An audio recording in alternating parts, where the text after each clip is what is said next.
And good morning, Tennessee Valley. Good Monday morning, Tennessee Valley. Not really a new face to some of you who have watched this show.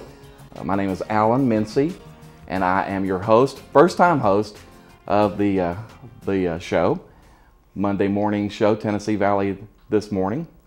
A little nervous. First time I've been in this chair. Usually I'm sitting either where the co-host, and this I will introduce her in a second, but usually over where the guest is sitting. But we thank you for tuning in this morning, and hopefully we'll get through this show without bombing too badly. The best thing about it is got some great guests, so you don't have to listen to me much, and a great co-host. And let me introduce Jennifer Tollefson. Did I say that right? You did say it right. And Jennifer is with People for Care and Learning. And I asked Jennifer to co-host with me because People for Care and Learning are doing a lot in our community. And also they've got a big project going on, which we'll learn a little bit more about a little later in the show. From watching the show a lot, I know I'm one of the regular viewers that they talk about, the other co-hosts and hosts talk about. They start off with the weather, and they always yell at Jennifer in the back. So I'm going to hope that Jennifer's got the weather up for this Monday morning. Jennifer, you got it? Hey, there it is.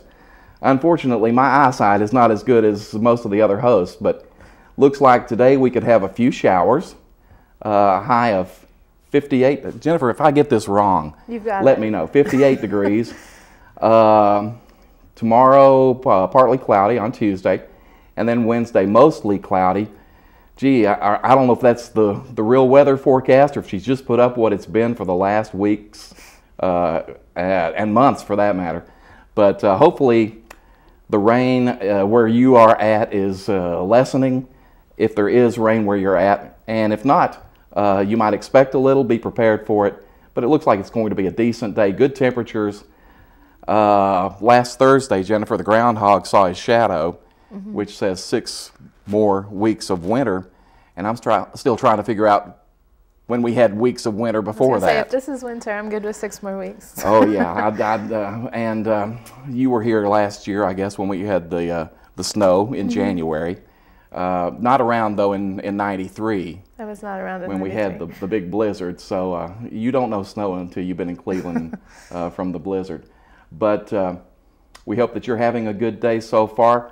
Jennifer, we're going to have some guests coming up, but I wanted you to join me as co-host because I wanted you to talk a little bit about what People for Care and Learning is all about. Okay. Now I know it's been in operation for several years, but there's still people who probably don't realize all the things that People for Care and Learning do. So tell the audience a little bit about it. Okay.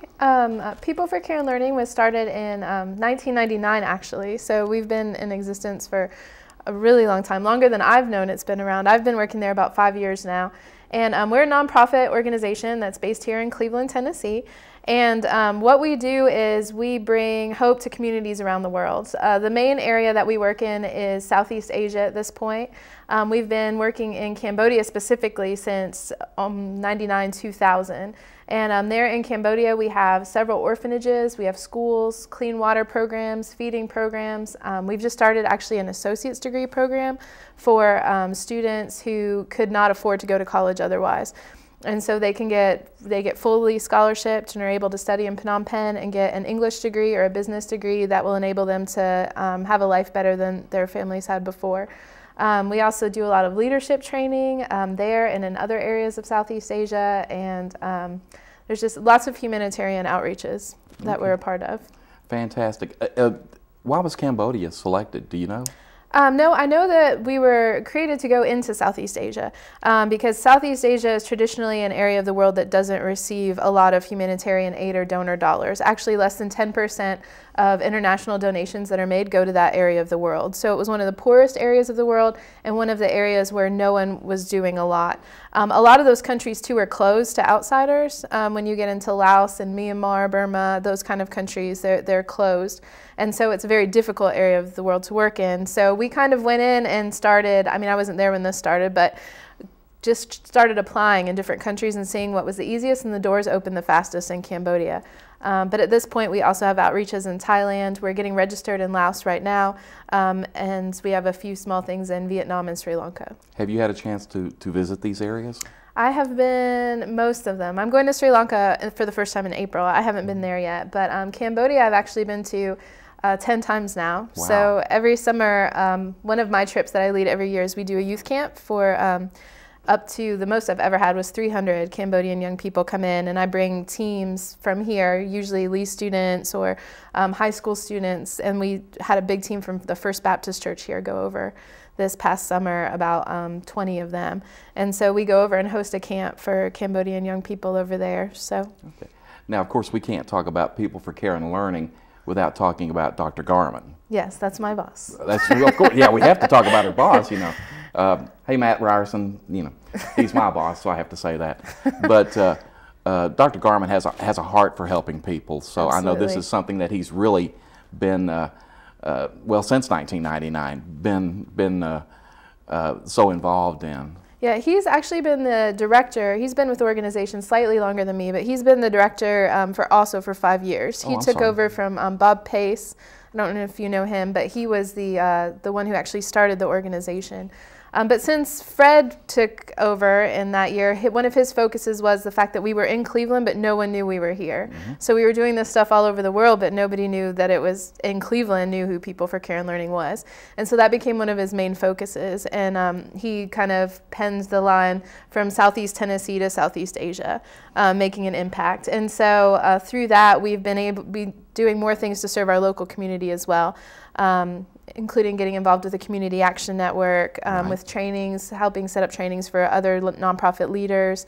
And we actually built the playground on Raider Drive on the Greenway a couple of years ago. That was one of our projects, just to try to serve our local community as well. Shame that it doesn't get much activity over there. Yeah, I was going to say, we wish we had built it bigger. Wow, every time you go by, there are kids just loving mm-hmm. that. And yeah, it's great. And it's a great place right there on the Greenway, which is you know, one of the great things about Cleveland in itself. But I thought Fred was there from the beginning, because it seems like he's synonymous mm-hmm. with People for Care and Learning, so I did not realize that. Mm-hmm. But yeah, you guys have not only been involved in Southeast Asia, but doing some things here too, and I know the community really appreciates that. Quickly, you say that you started, what, 5 years ago? 5 years ago. Where are you from? I'm from Florida. Originally, well, kind of originally. Kind of originally? I was born in Florida, and then I grew up into Canada, actually, uh-huh. until the 6th grade, and then moved back to Florida. And then I came to Cleveland to go to Lee, and like a lot of people, ended up staying longer than I anticipated. We have a lot of folks who go to Lee that end up staying in Cleveland because it's such a nice place.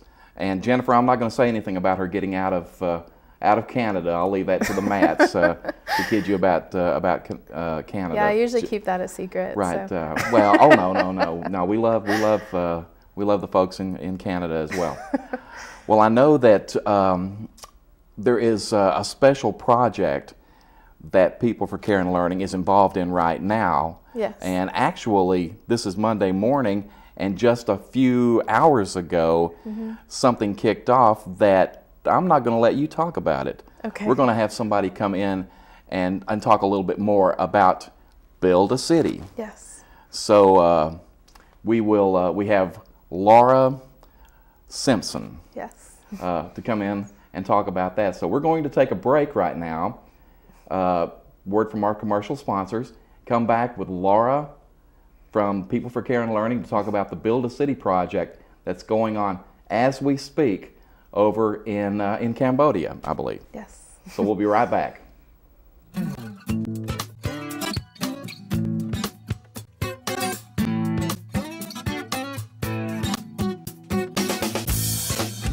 I'm Kathy Guy with Landmark Insurance Brokerage. Call us today for all your personal insurance needs. With 28 years in the insurance business, I have the solutions and pricing you are looking for. At Landmark Insurance Brokerage, we've got you covered. Hi, I'm Brittany Jackson. Join me every Wednesday night at 6:30 and midnight, where we will highlight local sports, chat with coaches, and discover new tips every week. Only on In the Spotlight with Brittany Jackson. would you like to look and feel better? If so, then visit the Ford Center for Anti-Aging, located at 2020 Key Street Northwest. Dr. Ford has been serving Cleveland and the surrounding area since 1984. He is a licensed physician with the Board of Anti-Aging Medicine, offering affordable Botox injections. Botox is a medication that is used to treat dynamic wrinkles such as crow's feet, forehead lines, and frown lines. In addition to Botox therapy, rejuvenate and smooth wrinkled skin. The micro-laser peel treats skin conditions associated with aging and active lifestyles. If you're looking for safe and affordable anti-aging treatment, call the Ford Center for Anti-Aging at 423-614-0535, located at 2020 Key Street Northwest.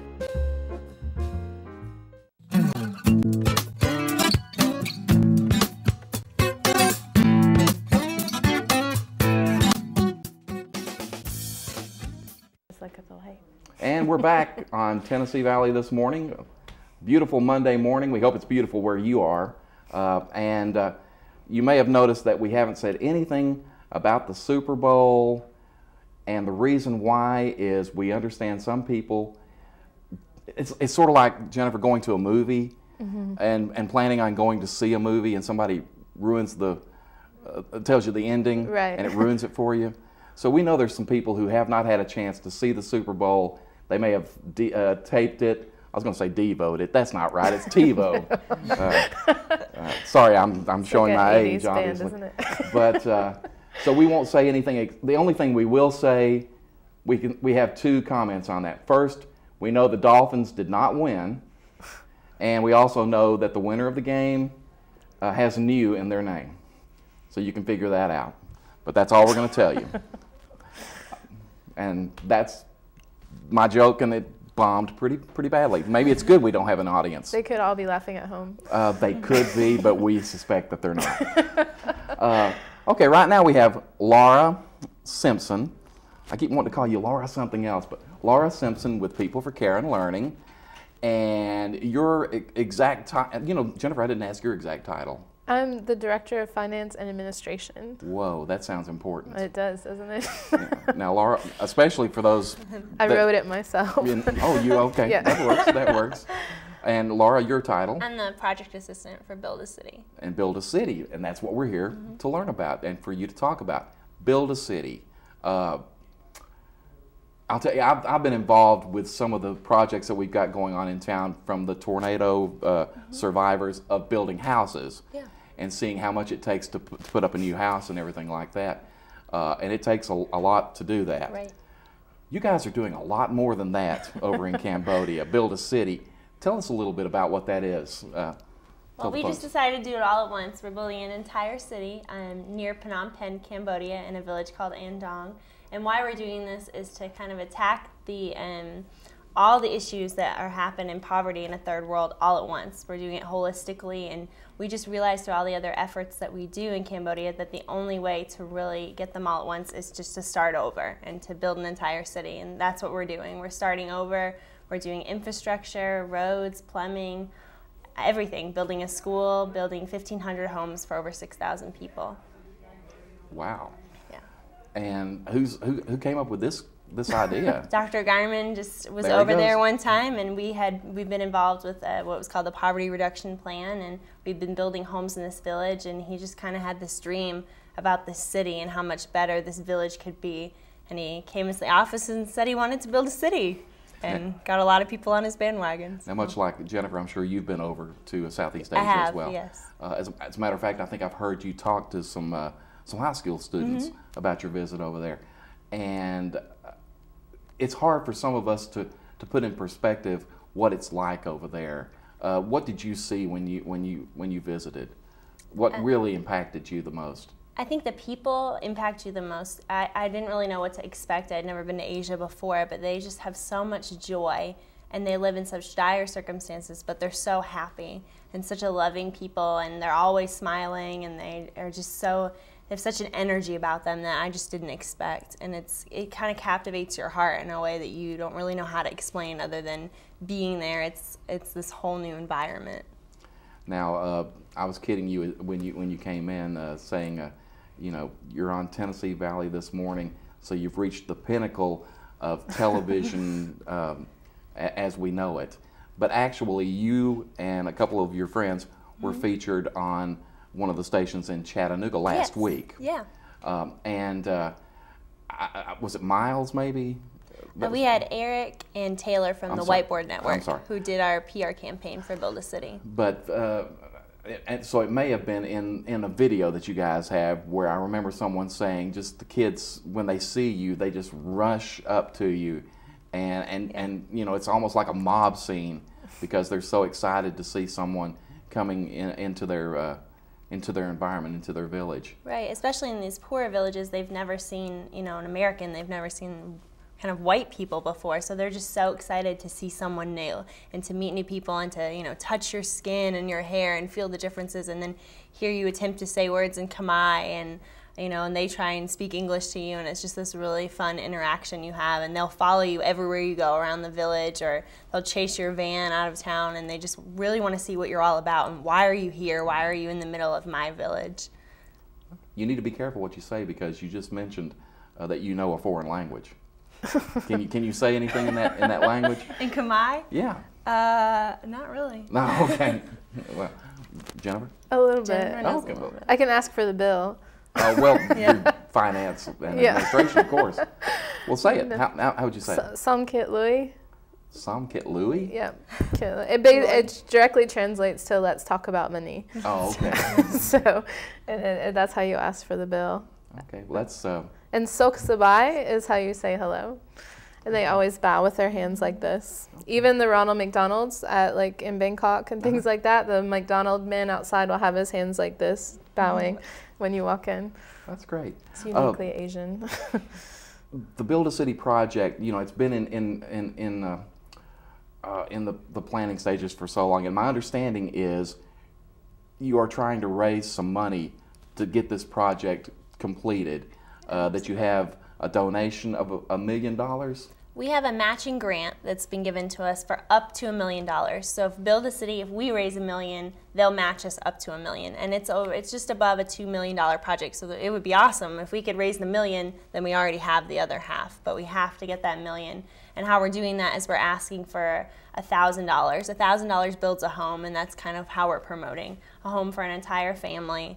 They get the property, they get the land, the deed's in their name, and it's $1,000 to build that. How would one go about doing that? You can go onto our website. It's www.buildacity.org, and you can see our videos, find out more about the project, and see not only how you can get involved financially, but get involved with the movement that's going on and traveling with us over and seeing it for yourself. And today, February 6th, is the kickoff. Is the groundbreaking. A few hours ago, so Monday morning Cambodia time, which was Sunday night for us, we had the groundbreaking of this huge project of the first build for the infrastructure that's going to happen this year. And the Princess of Cambodia was there, as well as other dignitaries from the Cambodia government, and our director, Fred Garman, as well as Jeff and Jordan. I don't know if you're familiar with them from reality TV. Jeff Schroeder and Jordan Lloyd. They were on Big Brother a couple times, as well as Amazing Race, but they're also going over there and really helping us promote this cause to build a city for these people who have never had a home to call their own. So will we be seeing this on another television show? We certainly hope so. Okay. We're hoping to get some follow-up. News Channel 9 said they would follow up with us, hopefully this week, about the groundbreaking. Okay. And I understand Jake Stum, who is a celebrity here in Cleveland, is over there as well. He is. He is.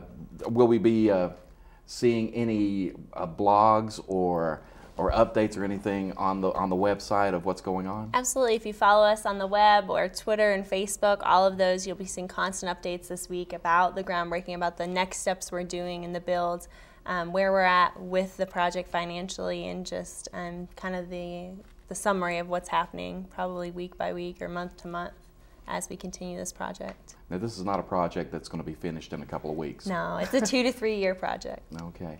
And it's probably not a smart question, but any plans after that?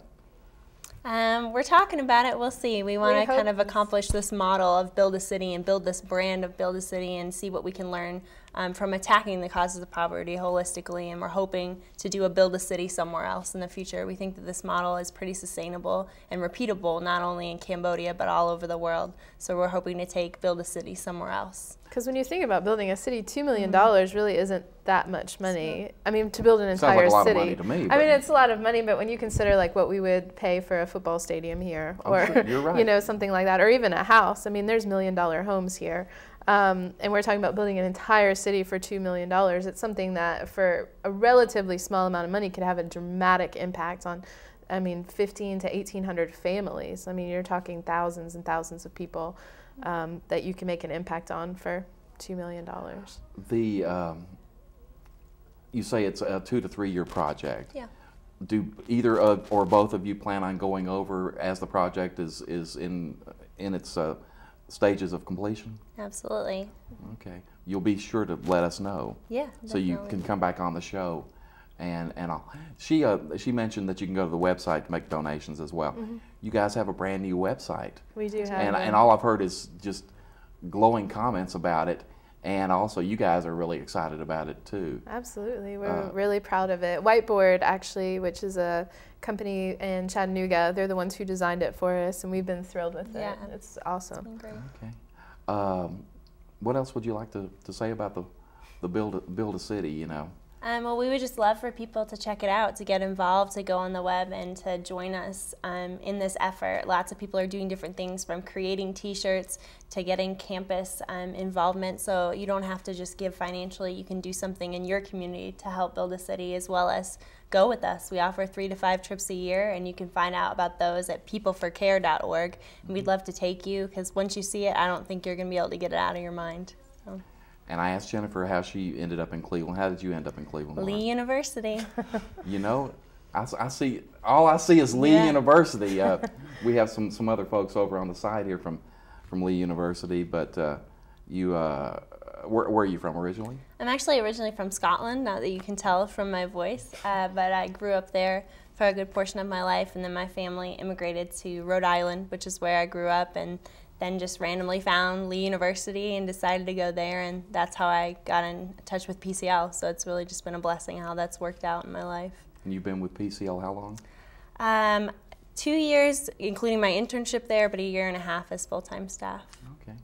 Well, we appreciate all that Lee University does for us. Yeah, It sure brings absolutely. in some nice people with some good hearts that are hard workers as well. So, Laura, we appreciate you being with us.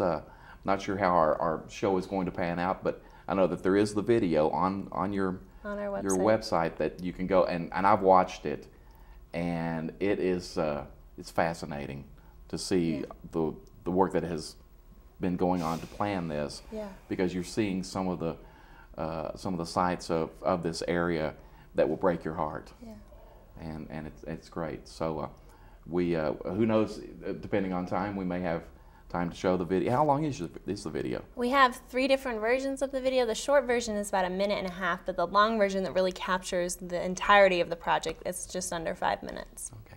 We may have the opportunity to show that a little later in the show, but thanks for coming by, and good luck with the project. Keep us posted. I will. And learn your language a little bit better so you can come on and what was that again? Jim Ripsua? No, the language itself. Oh, Khmer. Khmer. Khmer. Okay. So you can come on and say, welcome to some Tennessee Khmer. Valley this morning in Khmer. And Khmer. I'll work on that for next You time. work on that for the next time. Okay. We appreciate Laura coming by. We're going to take another commercial break now for our sponsors. And what's the name of that university again? Jeff Salyer with Lee University is with us. He'll be on next.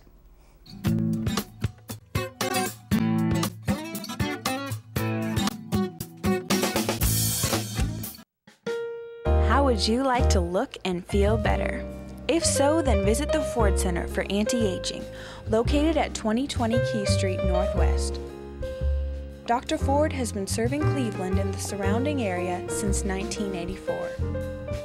He is a licensed physician with the Board of Anti-Aging Medicine, offering affordable Botox injections. Botox is a medication that is used to treat dynamic wrinkles such as crow's feet, forehead lines, and frown lines. In addition to Botox therapy, rejuvenate and smooth wrinkled skin The micro laser peel treats skin conditions associated with aging and active lifestyles. If you're looking for safe and affordable anti-aging treatment, call the Ford Center for Anti-Aging at 423-614-0535, located at 2020 Key Street Northwest. I'm Byron Winters with Landmark Insurance Brokerage. Contact me for all of your business insurance needs. From general liability to workers' comp, commercial auto, and business umbrellas, Landmark Insurance has you covered. Hi, I'm Brittany Jackson. Join me every Wednesday night at 6:30 and midnight where we will highlight local sports, chat with coaches, and discover new tips every week. Only on In the Spotlight with Brittany Jackson.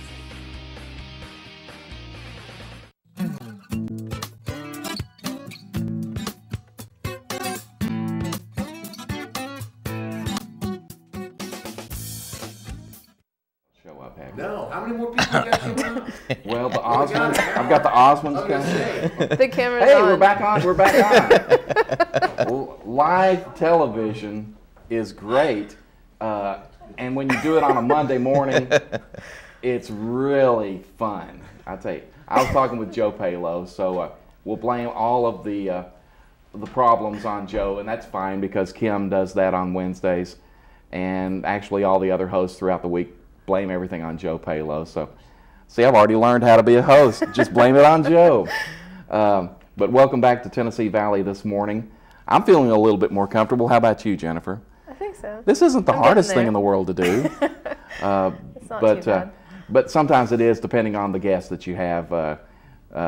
Luckily, we've got some great guests and got a good friend of mine, Jeff Salyer, with Lee University, just in case you haven't figured that out. Most of the folks are from Lee University today. And Jeff is, what are you now, a professor of something? Yeah, a little bit of everything. Doctor yet? I'm the Associate Director of Video Production at Lee, and then I'm a lecturer in communication. A lecturer? A lecturer. I lecture. Okay. And you've been at Lee how long? Oh, man. I've been at Lee since a student in '97. I've been working since 2001. Full-time. Stayed in Cleveland because you love it. I love Cleveland. Met my wife here. Married a Lee University student. Married a Lee grad. I'm a Lee grad. Right. We're all Lee grads. We can't all go to MTSU, Allen. I'm sorry. like me. Yeah. But yeah, Cleveland's a good place for Lee people. There's a lot of Lee people here, and Cleveland embraces Lee, and Lee embraces Cleveland. I think it's a good thing. Well, in your case, you didn't come quite as far as Florida or Scotland. No. You just came down from Lake City? Oak Ridge, Clinton area. Yeah, I went to high school in Oliver Springs, the small town. But so I'm pretty local, fairly local. My mom went to school here. My mom met my dad. My dad actually went to Cleveland State, and they met here. And so this is kind of where our family kind of began too. Fantastic. And I've known Jeff for several years. For those of you who don't know, I work with United Way, but we do a campaign video each year, and Lee University provides the manpower. All I do is just lead them in the direction, and they do all the great work. And Jeff has been involved, I guess, for the last 7-8 years. I think I've been doing it since '99 with Dr. Gilbert, and it's been a while. It has been. It has been. Do a good and job. Always do a great. And we have fun. Oh yeah, doing it. It's a lot of fun. And as a matter of fact, did we have your little girl on at one time? We didn't have her on there, but no, we did a story. We did a story, Imagination Library, which she absolutely loves. So we got to talk about her a little bit. Yeah, but that's not the reason we've got Jeff on here. Although it's nice to find out a little bit about him for those of you that don't know. But Jeff is also a student at Regent University. University. Which is Virginia Beach. Right. I'm a PhD student, and I'm studying rhetoric and cinema, or film, and how they work together and what film does for society and for culture. And one of the things that you get to do as part of a student there is go to Colorado. Oh, Utah. Excuse me. Yeah, they all blend together no, out there. The square stage, you know. It was snowy, so Okay. we flew over Colorado. Okay. But yeah, I got to go to Colorado or Utah. You got me confused See? now. I went to the Sundance Film Festival in Park City, Utah, which is right outside Salt Lake. What is the Sundance Festival? The Sundance Film Festival is probably the ultimate film festival for independent cinema. Robert Redford started it back in the late 80s, and it's continued, and they have thousands of entries every year, and they take a couple hundred. And the cutting edge of film, as far as acting and shooting and producing and the way that it gets distributed, is done at Sundance. And so it is kind of the marker for the industry. When you go out there, half of LA is at Sundance, and half of New York is in Sundance. Almost the entire industry, they say, is there because it's that important of an event. Now, this is your second trip? It's my second trip in a row. I went last year. Last year I went as a student, and this year I went as a teacher's assistant for the class that we offer at Regent in Rhetoric of Independent Cinema. Okay. What stood out this year? You don't have to necessarily say what film stood out, but was there something? I'm sure it's different each year, although it's a lot the same. But anything that was so special this year about it? Well, Sundance often, when the programmers, what they call it, they choose the films, they often choose from a theme. And this year they claimed that there was no theme, and it didn't seem like there was much of a theme. The one thing that Sundance always does is those films ask questions, and it's usually questions of great value. Why is life the way it is, and how can we deal with life, and what is the meaning of life? They ask these really grandiose questions and try to answer them in their little films, and often the answers are left, aren't there, but they ask them, and that's kind of the general idea you get from Sundance every year is these questions. And as a rhetorician and as someone who studies these things, it's fun to point out these questions that sometimes they don't even know they're asking. And as a Christian, it's good to try to point out some of the answers that they're asking from my perspective and my worldview. And that's our goal. We did some writing and we did some exercises that would allow us to do that. Sort of say it's more than just going over there and walking down the street to see this film and then walking down the street and seeing this film. I know that you were attending some lectures. Yes. We have a thing called the Wind Rider Forum, which was started by the Pretty brothers, and they are documentary film producers. Pretty, Priddy. Oh, I'm sorry. If you Google them, you'll see some of the stuff they've done. They've done some really, I get that all the time. Yeah. But and it was a part of the Wind Rider Forum, and the Wind Rider Forum is an opportunity for over 100 students from 5 different institutions: Biola University, Pepperdine, Taylor University, BYU. And a few, and Fuller Theological Seminary, to get together, and we have discussions with filmmakers. They have lectures. They give an award out this year. Actually, Daniel Destin Cretton, which is Paul Cretton's nephew, won the Spirit of Wind Rider Award for his work on Sundance films. And last year it was Ralph Winter of X-Men fame. He's the producer of X-Men that I got to meet. And we really seek out how to speak to culture through film. And the Wind Rider helps students understand that it can be done through writing and through interaction in the industry. And a lot of those people that are there are aspiring filmmakers themselves. And so they try to inject into their lives to tell good stories in their films. Do you consider yourself a filmmaker? Not necessarily. Okay. I did co-produce with some local people, some Lee people, a film with Miles Matsuno this past year that he's editing right now that he's going to submit to Sundance and a few other places. And if that goes through, I guess that makes me somewhat of a filmmaker, but I'm more of a critic and an enjoyer of film. You saw some films that you really liked and some films that you probably really didn't like. Right. What was one that you think? Now, are these films that we may end up seeing in theaters? Yeah, you will eventually, and sometimes they get limited release, and sometimes they get big release, and lately it's been more limited. But last year a couple of films, Another Earth and Take Shelter, were some big hits, and they actually made it to some screens. They played at the Majestic here in Cleveland, or in Chattanooga. Sorry, so we got a new the Majestic in Chattanooga. I wish we'd get some of these films here in Cleveland, but this year there's a couple of films that I think will make it here. One being Safety Not Guaranteed with Mark Duplass, and it was an interesting time travel film. It also had a girl that stars in I believe it's not Community, but I think it's Community. No, Parks and Rec. Okay. And it's a really funny, it could be a well-received film. You know, typical Sundance films are dark and they're edgy and they have foreboding themes, but this one is kind of more of a comedic theme and of love and life and searching for things, and I think that's one we will probably see here. And then there's a few other. The one that won the Grand Jury Prize, although fairly strange, I think for most viewers, will be well received. It was called Beasts of the Southern Wild, and it's about people who live below the levees in New Orleans, and it was not a documentary. It was really a fantasy kind of film of apocalyptic mythology. Very well, it was shot extremely well, and so that'll get a limited release here. Being in the South, we don't get as many of these films because some of them do have really edgy content, and I did see some that doesn't necessarily comport to what I believe, but the questions that are there are what's important, and being able to dialogue with these things. Now, will this help you? You say you're a lecturer, so I consider you a teacher. Right. Will some of what you saw over there blend its way into your teaching? It does, and it has. I get to take these films as examples of stuff because, you know, college students like independent film because it's not force-fed from Hollywood like you typically get with blockbusters, and they don't want to be force-fed what they like. And so I do get to bring some of these films in. We have a partnership at Windrider with the Angelus Student Film Festival, which is a student film festival that really promotes values.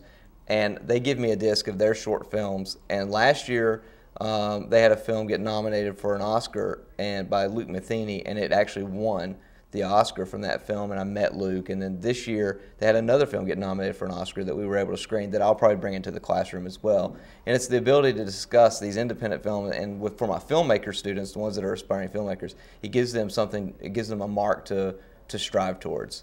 And so there are some good lessons to be learned from this experience. Had a good time. I did have a great time. I bet. And poor April, your wife.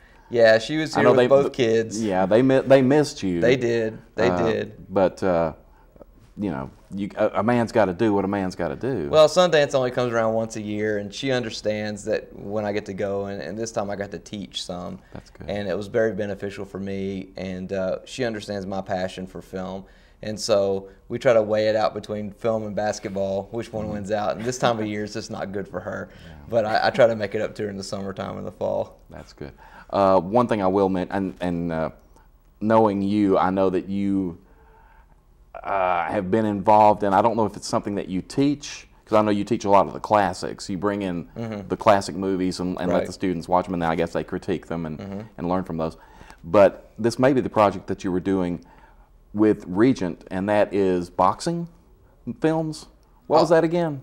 I did it. My thesis was on the Rocky films. There we go. That was back when I was doing my master's a couple of years ago, and I actually looked at Rocky as a hero and the hero's journey and wrote my thesis on that. But I do teach film history here or at Lee from 1890 all the way up until the 70s, which I'm teaching right now, the 60s and 70s, and we get to discuss some of the older films, and I get to expose them to students because there's some really good films that people discount because they're black and white or they're silent films or they don't have current stars, and then when they watch them they're just in awe at the good stories that can be told, and I try to use that as an encouragement keep telling good stories. And funny thing is, one of the films that is nominated for a lot of awards this year is a silent film, The Artist. Yeah, and I'm going to go ahead and go out on a limb and predict that it's going to win, but because it is so different. And fortunately, it did come to this market, so I'm going to try to go see that this week sometime before the Oscars happen. Well, then I don't guess George Clooney will be coming to your class because, of course, he was in The Descendants. And yeah, that one, it's going to be a tough battle between those two, but I really do think The Artist, because it is so unique, the Oscars, the Academy is going to love that. Fantastic. What's it like teaching with Ron Gilbert? Dr. Gilbert is Dr. Gilbert. Yeah, I have to call him Dr. Gilbert. He's my boss. You had to shout out to your boss. That's right. And had to shout out to Fred. I got to shout out to Dr. Bosses. Gilbert and say, yeah, Dr. Gilbert's the greatest boss. He and Dr. Kahn are the best bosses anyone could ever have. Was that good? That's great. Okay. And you also mentioned April earlier. I mentioned April, and I mentioned Fred because I've known Fred for a long time. So he could probably tell more stories on Fred I got than some Fred stories, but we won't go there because I like Fred a lot. So mentioned Paul Cretton. I mentioned Paul Cretton. Yeah. You just hit the. I'm a name dropper. I saw Helen Hunt and John Hawkes and William H. Macy at Sundance. There's more names I could drop. Well, James James Almost, Yeah. too, Edward James Almost. He came and spoke to us at Windrider, so I got to shake his hand and get pictures with him. And last year, I remember you saying you got to sit with at a table with the director. Was it the X-Men director? Yeah, with Ralph Winter. He was the producer. He produced all the X-Men up until Wolverine, and then he also produced all the original, or a lot of the original Star Treks, the films. So he's a big time. He didn't get to come this year, but he's a big time film producer. So we get to rub elbows with some people. And see, you started off, your career started off with United Way campaign videos. Exactly. As a student, we jumped on those United Way videos, and I wouldn't be the same person if I didn't do those. There you go. See? Did you get that? Okay. Making everybody happy, right? I think this will show on YouTube, so we'll be sure to send people there. Jeff, appreciate you coming by. I know that you're a busy man during basketball season and all, but and Monday mornings are not easy for a man who has a 4-month-old. Yeah. And everything. So thank you for coming this morning. No problem. And hope we will see you again. Hope we see one of your films sometime at Sundance. Yeah, hopefully Miles's film will get there. We're hoping. And maybe someday you'll get to meet Robert Redford. Yeah, maybe. We'll see. Since it's named after him. Come true. Right, exactly. But thanks for coming. Jeff Salyer with Lee University, and we appreciate him coming by. We've got a couple of more Lee folks coming up next, so stay tuned. We'll be right back after these messages.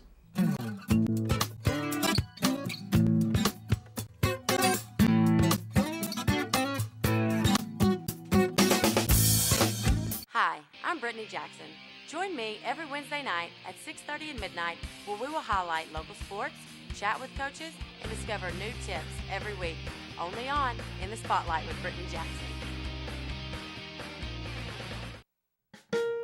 How would you like to look and feel better? If so, then visit the Ford Center for Anti-Aging, located at 2020 Key Street Northwest. Dr. Ford has been serving Cleveland and the surrounding area since 1984.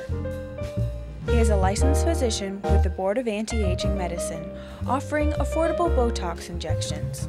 Botox is a medication that is used to treat dynamic wrinkles such as crow's feet, forehead lines, and frown lines. In addition to Botox therapy, rejuvenate and smooth wrinkled skin. The micro-laser peel treats skin conditions associated with aging and active lifestyles. If you're looking for safe and affordable anti-aging treatment, call the Ford Center for Anti-Aging at 423-614-0535, located at 2020 Key Street Northwest. I'm Wes Robbins with Landmark Insurance Brokerage. When it comes to employee benefits, we've got you covered. Call me today for the best service and best solutions to your group health and employee benefits needs. At Landmark Insurance Brokerage, we've got you covered.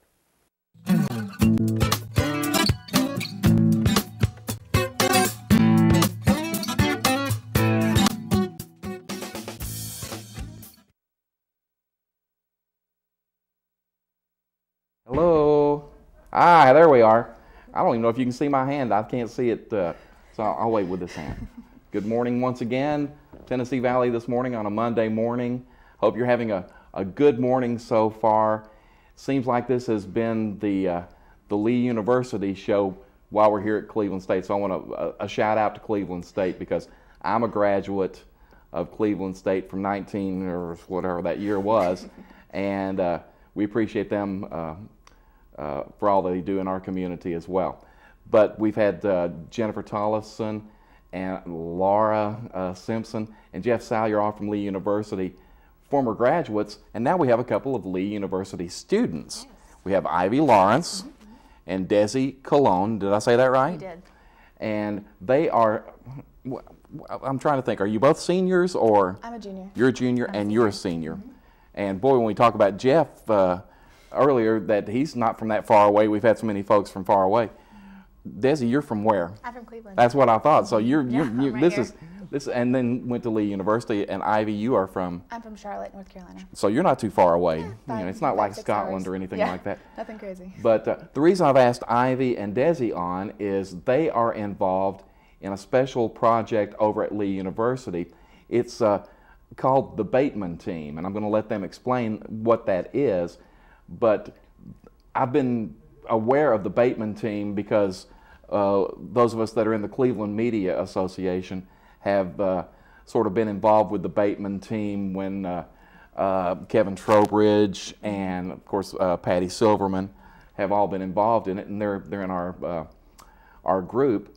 But this year, the Bateman team is also involved with us at United Way on a special project. So first off, and I don't know which of you wants to say what about what, but tell us, what is the Bateman team? Yeah, sure. Bateman team is a competition through PRSSA, which is Public Relations Student Society of America. Essentially, they pick 4 or 5 people from different universities. You get selected to be on the team, and they typically give you a subject or a company that's structured like they've had Habitat for Humanity in the past. But this year, it's been done a little bit differently. Our client is United Way, but we also have a subject, which is childhood obesity. So with United Way, we're partnering with them and all of their partners within the community to get out awareness on childhood obesity. Okay. And with that in mind, you have some special things coming up. But I understand that the Bateman team, this is a competition. Right. This is, it's a great project to help the community. But Lee University is competing with colleges and universities all across the country. And the Bateman team in the past has really done great. They've been in the top 5 to 10 a lot of years against colleges and universities that are, I don't want to say more well known, but a lot bigger. And much bigger departments.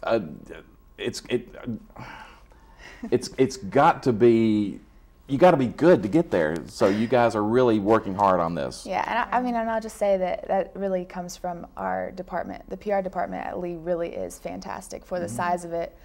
Dr. Silverman, she is our advisor there with the Bateman team, but also just with the department. She's fantastic, and so it's been really exciting. And actually, our partners through United Way are. Does you want to talk a little bit about those? Yeah, we'll actually be partnering with. Underneath United Way is Coordinated School Health, and not too many people know about Coordinated School Health, but they do so much in the community. They work with Bradley County schools and also city schools, and so they're just in charge of all the wellness programs, in charge of making those succeed, making them fun for the kids, activities that they're going to enjoy, and also all the nutrition. We're also working with the Cleveland Greenway. A lot of people know about them, but they're specifically helping us because we'll be doing an event with them later on in February, which we'll talk about. Then also the YMCA with Rodney Murray. He's been such an immense help because we're working with the after-school programs with them. They're going to be involved with our events. And then, who's our last one? You have the Greenway table. The Greenway table, Greenway. yes. How could I forget the Greenway table? They're not very well known in the area, but they're so growing. They deal with all the nutrition. Jennifer Norton is the leader of that, and she always has kids come on to the Greenway table area and just learn about nutrition and planting seeds and just how to be more healthy with that organization. So she's doing great things with that in our area. Now I know we all got together when we learned that United Way was joining with Bateman teams across the country to promote this, and you asked me about some of the organizations that might want to join in, and then you approached these folks. I bet you had no hesitation on their parts to help you. Yeah, absolutely not. They have been extremely helpful and wanting to be a part of it because of the issue of childhood obesity itself is such an imminent issue, and the First Lady, Michelle Obama, with her campaign, Let's Move, so people are very aware of the issue. On top of the fact that Tennessee is statistic-wise, one of the highest rates for childhood obesity. It's 30-something? 36.5%, which is the 5th highest in all of 50 states.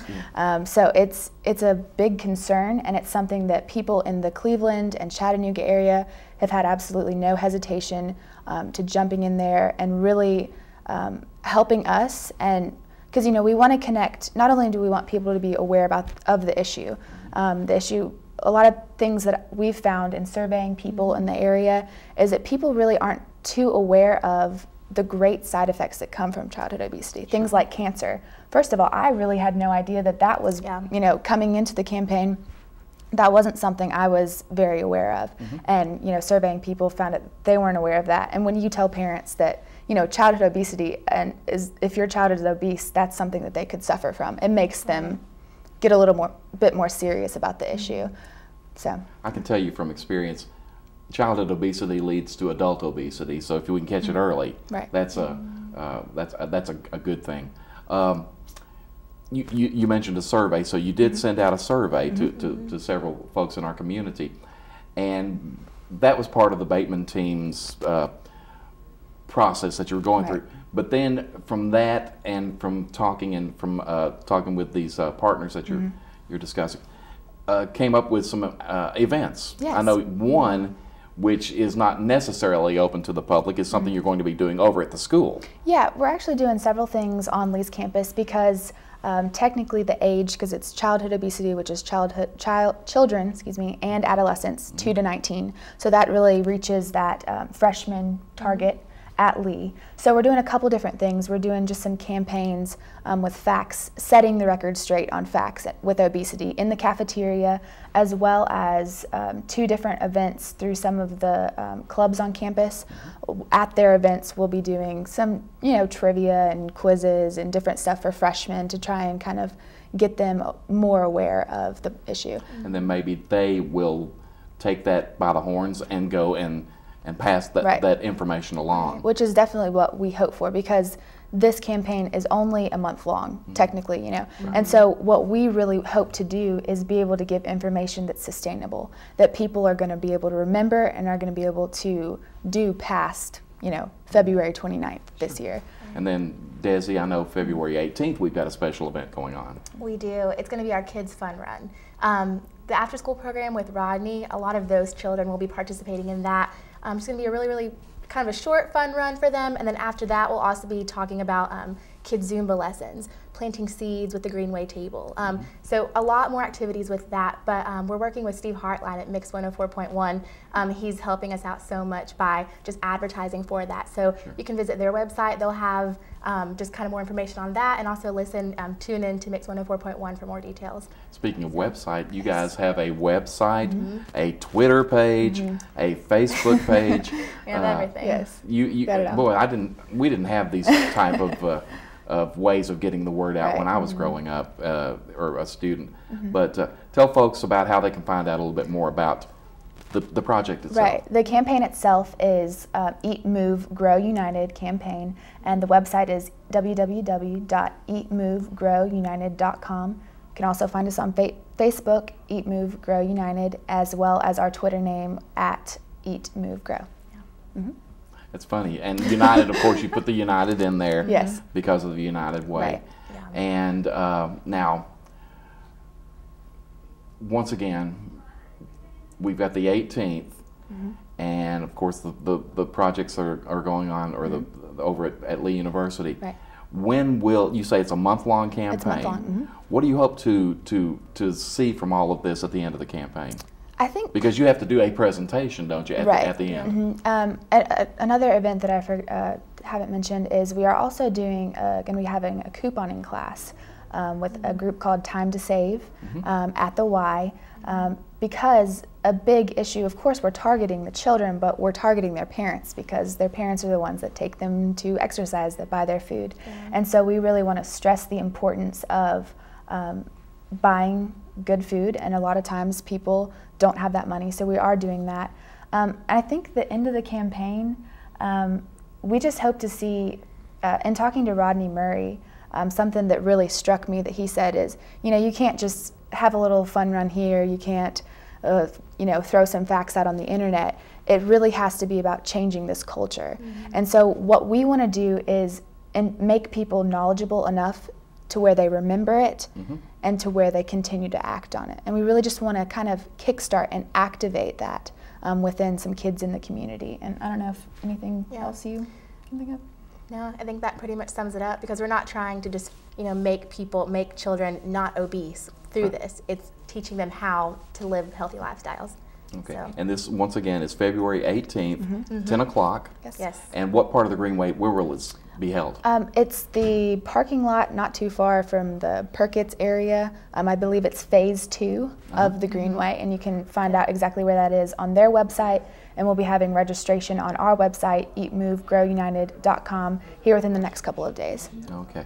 I hate to do this. You don't like to give away secrets, behind the scenes things on how television works. But as we were discussing the percentage of folks that are obese, childhood obesity in Tennessee, and I mentioned 30, somewhere in the 30, you said it was 36.5. And just to let folks know, would you hold up your hand to the camera? The other hand. Oh, this one? What does it say? 36.5. See, you didn't even know it was there, did you? No, I forgot that I wrote that on my hand. Wasn't it Sarah Palin who did that in a campaign when she wrote something on her hand and people gave her a hard time? But no, I saw that there. That's why I was able to throw that 30 out there. It's a great project. We're glad that we are involved. And I will say that we're going to be down there with you on the 18th to help you guys out too. And we're so glad that United Way has been with us, working with you and working with Matt Ryerson. You guys have been extremely helpful and gracious, and great to have people like you that know lots of people in the community. Otherwise, we wouldn't have been able to kickstart it. So Definitely. A couple of minutes left. Ivy, you say you're a junior, and Desi, you're a senior. What do you plan to do when you graduate? Well, since I'm from Cleveland already, I'll probably stay here for a while, hoping to get hired at Lee University or, something in the area. I'm public relations, so I would love to get involved with some kind of nonprofit organization. That's my heart. So something along those lines. Fantastic. TBA. Ivy, what's... she wants to stay in her hometown. I actually want to go back to my hometown. I'm from Charlotte. Absolutely love Charlotte. I'm very interested in many parts of PR, but more so interested in corporate event planning and whatnot. So I have an internship there over the summer, and hopefully that will potentially lead to a job in the future with some kind of corporate event planning. One thing we have not mentioned, you got 2 other we people do, that are yes. on your baby team. We do. We haven't even mentioned them. Who are they? Yes, Jennifer Patrick and Tomi Ajibodu. They are, both of them are, one of them will graduate next May and one of them will graduate in December. It is a 4-person campaign, and so they are both actively involved. They're out doing things for the campaign as we speak. Yeah. So, do you have any idea what any of these other Bateman teams across the country are doing? Well, when February, Found something else. yeah, we were just looking around at hashtags on Twitter, looking at the Bateman hashtags, and we were just kind of browsing other campaigns. I don't know, it was interesting to look at, kind of to see their approaches. Yeah. So you feel good about what you're doing? Yeah, I think pretty good. I think the topic is broad enough to where it's going to be so different. Yeah. Because there's, of course, United Way is a client, but the fact that we have so many different partners, it's going to do a lot for the campaign. Sounds great. Well, I know that you've enjoyed working with Rodney and Cameron and Jennifer Been very and helpful. Andrea Lockerbie. We need to mention Andrea. She's been great. So appreciate you coming by. Thank you. I actually asked Ivy and Desi to come just hours ago. It wasn't that long ago that we pinned them down to come, although they have been so accommodating to do anything to promote this. So they're really trying to get this word out. So once again, the website, www.eatmovegrowunited.com. Okay, the Facebook page, Eat, Move, Grow, United. Okay, the Twitter account, Twitter is just Eat, Move, Grow. Okay, and I hope you guys do well. Yes, we do too. In the We're excited. competition. Yeah. Well, I know you will, and Dr. Silverman She's wonderful. is wonderful. Everybody else has shouted out about their bosses, so Yes, we'll shout her I don't know out. that she's your boss. Okay. Well, I hope you guys have enjoyed our show this morning, and appreciate all the guests who've come, and we will see you again in the future. Be sure to watch Matt and Matt tomorrow. Bye, everybody. Wave to the camera, Glenn.